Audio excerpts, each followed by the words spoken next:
Hello, I'm Anthony Catlow, Project Manager at TTM Healthcare. If you're watching this video, that means that you've applied for a job within the NHS through our agency. The reason for this video is to go through the NHS job application form section by section to show you how to fill this in and to maximise your chance of success at the interview stage. It's extremely important that you have as much detail as possible within the application form, as it's the first point of contact that you'll have with the NHS interview panel. So I'll go through the application form section by section and show you exactly what you need to fill in and how you need to fill that in.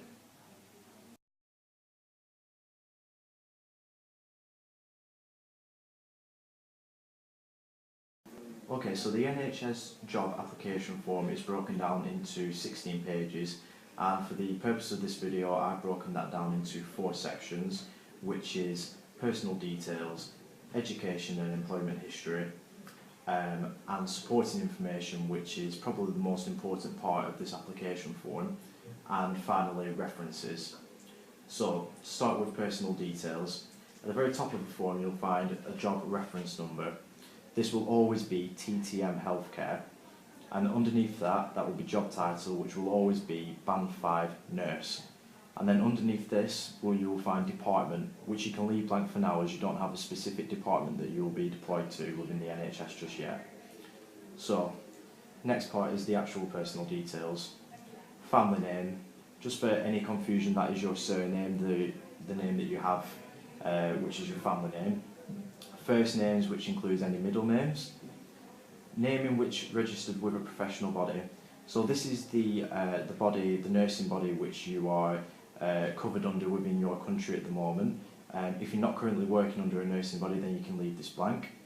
Title, Mr, Mrs, Ms, Doctor, etc. UK National Insurance number. If you haven't already worked in the UK, then you won't have this number, so you can leave this blank. Address, that includes your full address, postcode or zip code within your area. Country, which is Spain, Italy, Bulgaria, etc. Home telephone number, if you have a landline number at your home address. Mobile telephone number, this needs to be filled in as this will be the way that you will be contacted through the NHS. Work telephone number, you can leave this blank if you don't feel like you can leave a work telephone number. May we contact you at work? If you do fill in your work telephone number, you can have yes or no, whichever is convenient for yourself. Email address, again, very important, we do need an email address if you're applying for a job within the NHS. So, the next section. Are you a United Kingdom, European Community or European Economic Area EEA national? This will always be ticked yes. The next section, if no, please select the category that relates to your current immigration status. As you will be within the EU, then you can leave this blank. The next section is a visa section, and again you can leave this blank. Visa restrictions, you can leave this blank. Do you currently work within the NHS? For the most part this would be no, but if you do work in the NHS then obviously you can tick yes. And do you have a disability? Again, yes or no. If you feel like you have disability that needs to be mentioned in the application form, then tick yes. And then if yes, you need to provide details of what disability that you actually have at the moment, so that the NHS can make reasonable adjustments for you at interview stage. And then again, if you have disability, do you wish to be considered in the guaranteed interview scheme? This means that you'll be guaranteed an interview at interview stage, obviously. So if you do have a disability, again, you can tick yes or no. If you need any more information about this, then please contact your agency or TTM Healthcare. The next section, monitoring information. This is information about yourself, where you come from, your ethnicity, sexual orientation. So again, date of birth, this needs to be filled in. Male, female, or you don't want to disclose this. You don't have to disclose any of this information if you don't like. And then under the Equality Act, which ethnic group do you belong to? Again, there is I do not wish to disclose this section. That is absolutely fine if you don't want to disclose that. Again, please select your sexual orientation. which is lesbian, gay, bisexual, or again, you don't have to disclose this information. If you have any religious beliefs, you can tick this as well, and once again, I do not wish to disclose this information. This won't affect your application form whatsoever if you don't want to include this information. And again, do you consider yourself to have a disability? If this is a medical disability, then yes, no, or again, I don't want to disclose this. And then there's a section underneath which just outlines what kind of disability that you may suffer from. So again, you can tick this, or you can leave that blank if you don't want to disclose that. The next section is the Rehabilitation of Offenders Act 1974. So this is to look at if you have any criminal convictions within the past. However, this section does need to be filled out. That is a requirement, and there is no, you have to disclose the information. So, are you currently bound over, or do you have any unspent convictions by any court or court-martial in the United Kingdom or any other country? So that covers any country within the world. So if you do have a criminal conviction, you must state what that criminal conviction is here. And again, further down this form, are you currently bound over or have been convicted of any offences by courts in the United Kingdom or any other country? Again, this is the same question, but just under a different act within the United Kingdom, under a different law. And you have to disclose any convictions that you may have had previously within your country, or any upcoming convictions that you may have. And again, you need to detail this on this section here. And again, has your name appeared on the Protection of Children's list, or have you ever been referred to the Independent Safety Authority for consideration barring against the children list? This means if you've ever been convicted of an offence against children, and again, you need to pick yes or no for this question. And again, underneath, that's the protection of vulnerable adults. So that's the same question, but again for vulnerable adults, and you need to click yes or no. That doesn't matter which country you're in. This relates to the whole world of countries. So you need to say yes or no. And then again, finally, if you are a relation to the director or a supervisor within the NHS, you need to state that relationship here. For most of you, that will be no. But again, if you do know anyone and you are related, then that needs to be filled in. Okay, and the final section now is, for personal details, is your signature, name and date. The signature is just to say that the information you provided is correct to the best of your knowledge. And again, this needs to be filled in, this isn't optional. And then underneath is, where did you see this vacancy advertised? And this will always be through an agency. So that will be other, and then agency should write underneath. And in particular, TTM Healthcare. And that is the personal details section. And next we'll follow the employment and previous education section.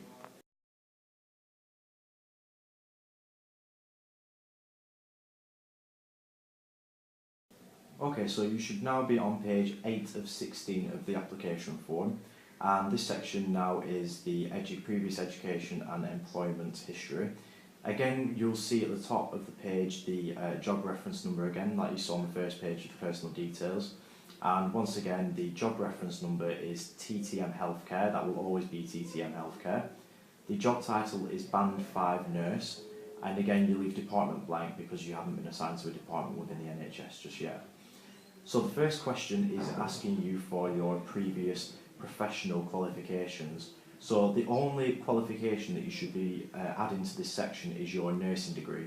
So under subject and qualification, that should be the name of your nursing degree in the country that you're in at the moment, the place of study, so which university or college that you attended, the grade or result of your degree that you undertook, and the year that you graduated with that degree certificate.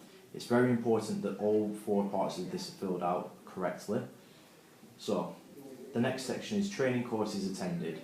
So maybe if you have been employed currently, you may have been to a first aid course or a manual handling course, or you might not have attended any training courses at all. So The course title will be, for example, first aid or manual handling. Training provider will be the company that provided that training for you, so that could be the hospital that you're working at the moment or an external provider. The duration will be how long the training course lasted, so that could be a day, that could be 2 days. And the date completed, so that would be obviously the date that you received the certificate from that training course. Again, you may not have attended any training courses, so you may be leaving that section blank. The next section after that is the membership of professional bodies. So this is very important now. This is asking you about the your NMC process at the moment and whereabouts you are with your NMC process. So we've highlighted here the sections that are most relevant to yourself. So please indicate your professional registration status if relevant to this post. It will be relevant to the post that you're applying for as a nurse, as you need to be NMC PIN to work in the United Kingdom. The first one that you may have to tick is, I have current UK professional registration. This means that you've received your PIN from the NMC, and if you have, then you need to tick this section. And then the next part is UK professional registration required and applied for. So this means that obviously the NMC, you require NMC to be NMC pinned, and you've started the application process, so you've sent off your forms and you're waiting for the NMC to get back in contact with you. Again, if that is relevant to you, then you must tick that. And then the last one is the UK professional registration required but not yet applied for. So if you've just applied for this post recently and you haven't started your NMC pinning process, then you'll tick this box here. Okay, and if you have ticked one of the first two boxes, which is I have current UK professional registration or UK professional registration required apply for, you'll need to look at this section here. If you have your PIN, then you will need to fill in this section. So professional body will be the NMC. The membership or registration type will be your PIN. And then the membership registration PIN will be the actual PIN number that you write down here. And then the expiry renewal date, renewal date of your NMC PIN. And then next section, if you're applying for a post that requires professional registration, then you need to fill in this section. So this will be for everybody, you will all need to fill this section in. So the first question asks, are you currently the subject of a fitness to practice investigation or proceedings by a licensing or regulatory body in the United Kingdom or any other country? So this means if you are a nurse currently at the moment and you've been reported for a form of misconduct to your regulatory body in the country that you work in, then you must say yes. If not, then you can say no, that's fine. The next question, have you been removed from the register or have conditions been made on your registration by a fitness to practice committee or the licensing or regulatory body in the United Kingdom or any other country? This section means that you have been removed from the register of the current nursing professional body in your country at the moment. If you've been removed from that register, you must click yes and tick yes, and if not, then you can say no. And if any of the above applies, so if you ticked yes for each of these, then you need to give details on the restrictions of your practice at the moment, or if you've been removed from the licensing body in your country. Okay. The next section is your employment history. Again, this is very important as all these sections need to be filled out. As you can see, there are previous employers and we need 5 details of previous employers on this section here. So, firstly, if you have just finished studying at the moment, then in these sections here you will write down your clinical placement. So your employer's name, so that will be your the clinical placement that you attended, the hospital that you attended, the address, type of business, which will obviously be medical, telephone number for that placement, job title, so whichever department you worked in, obviously you will have been on a clinical placement, but whatever title that you may have held there, start date of that placement, end date of that placement, the grade or salary which won't be applicable, and reporting to the job title, so that will be who you were reporting to at the time, which will maybe be a senior nurse perhaps. And then Reason for leaving, you can leave blank if that is a clinical placement. The most important part of this section is the description of your duties and responsibilities.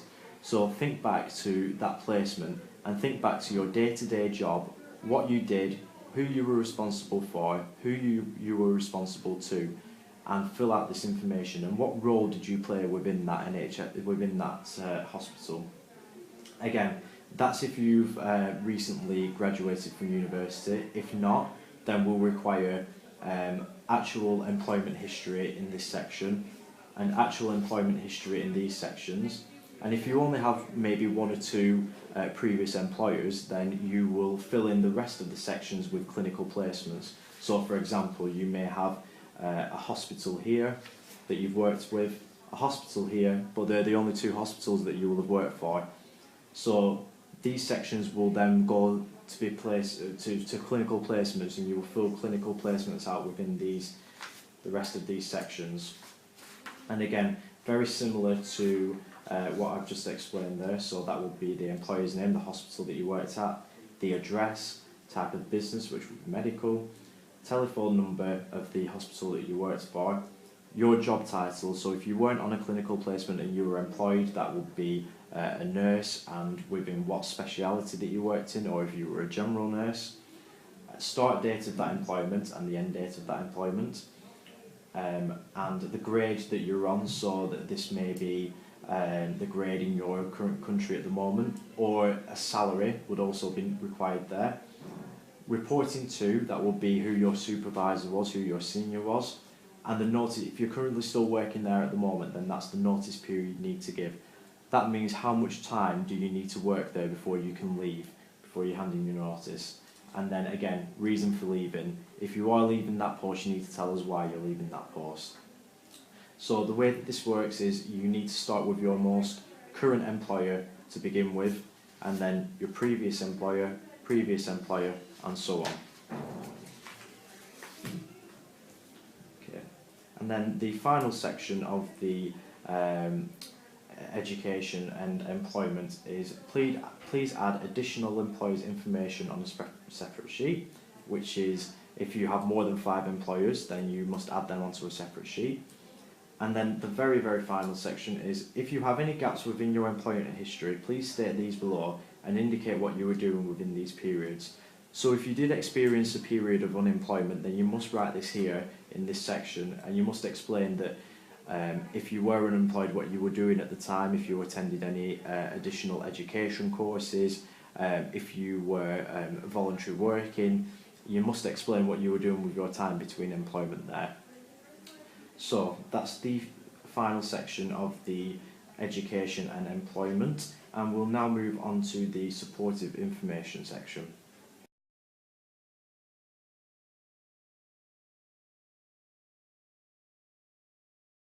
Okay, so you should now be on page 14 of 16 on the application form now, and this section is the supporting information. So as I previously mentioned, this section is the most important section of your NHS job application form. This section is a way to provide information about not just your previous experience, but why you became a nurse, what attracts you to the UK, why you should be chosen for the position, the skills and experiences that you have already, and what you like to do in your spare time as well. This is a real chance to sell yourself to the interview panel. It's the first form of contact in which the NHS panel can see you as a person and your personality. And again, I've just written down some points here. These are a bare standard minimum of what you need to put into this application form. So, why did you become a nurse? Before you chose to be a nurse, what attracted you to this profession? What makes a good nurse? What makes you a good nurse? That should be filled in. What attracts you to the UK? So, from the country that you're in at the moment, why do you want to leave that country? What is it about the UK that sets it aside from every other country that you may wish to work in? And why should you be chosen for this position? So you're applying for a Band 5 nursing job. What makes you different to the rest of the Band 5 nurses who are applying for this position? what, you can mention here what skills and experiences you can bring to the NHS, that you may have gained through a clinical placement or through previous employment. And finally, what you like to do with your spare time. This is to sell yourself as a person. Do you like to go to the theatre? Do you like to go to the cinema? Do you play any sports? That would really sell you as a person to the NHS, and it shows that you have a personality to work within these particular trusts. Again, as a bare minimum, this box needs to be filled out with all this information and any other information you feel would be appropriate to put in here. If you run out of space in this box, then you can always write on a piece of paper and attach that to this form as well. That's not a problem. Again, just before we finish off on this section, I can't explain how important this section is, that it needs to be filled in correctly and it needs to be filled in with as much detail as possible. Just underneath here as well, additional personal information. This will be your preferred employment type, and again, this should always be ticked full time. And then next we'll go on to the references section, and this is the final section of the NHS job application form now.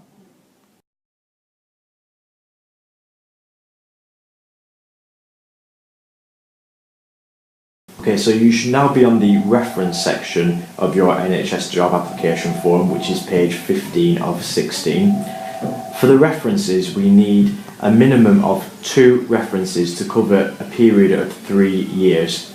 So, for newly qualified nurses, this means that you will have to obtain a reference from your college or university tutor, and they must have known you for a 3-year period in a professional capacity. So that means that, again, I'll just reiterate, that's 3 years in a professional capacity. And then what we recommend for your second reference is that you choose a senior member of staff who you were on a clinical placement with, who could provide you with a reference.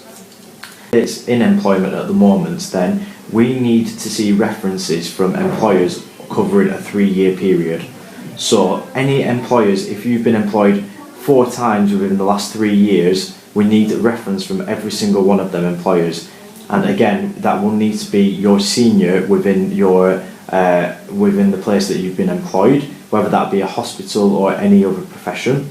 If you have only been employed, say, once or twice within the last year, then we will need references from a college tutor also to cover that 3-year period.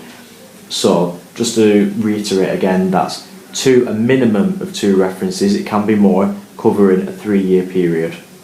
And the way that we fill out the reference section is the first name and surname of the senior member of staff who will be providing the reference, their title, so that's Mr, Miss, Mrs, job title, so that could be senior staff nurse, or that could be your college tutor if it's a college tutor you're applying with, the address of the workplace, so the hospital or location where you worked with that employer, postal code or zip code if applicable, country, their telephone number, so how we can contact them directly if that is possible, a fax number, their email address, very important that we have their email address, their relationship to you. So as I mentioned, this person who is providing the reference must be in a senior capacity to yourself. It can't be a friend or a work colleague, it has to be someone who is senior. And can this referee be contacted prior to interview?